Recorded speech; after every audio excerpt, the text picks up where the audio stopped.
Kids and adults tested their engineering skills at this year's Punkin Chunkin. 7 News reporter Gage Kilborn spoke with one of the contestants that tried a different method to launch the pumpkins.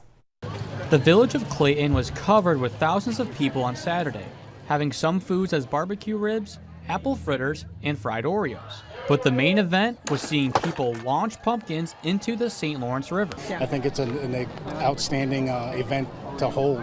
Mark Coleman is a teacher at Lafargeville Central School District and helps organize a team of kids to compete in the competition. Coleman has been a part of the festivities for the past 7 years and really enjoys what they do. I think it's a good idea for the kids so they can see that all the hard work that they have to put in to come up to the final presentation. When the kids' competition finished, the adults' competition kicked off. A new team in the competition this year made the trip from Canada to try a new method to launch the pumpkins.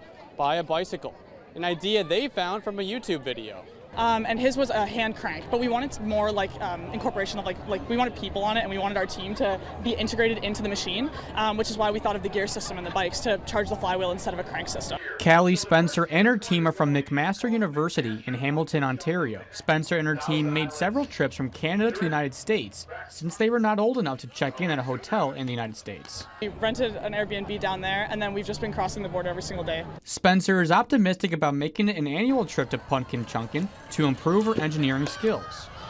Gage Kilborn, 7 News.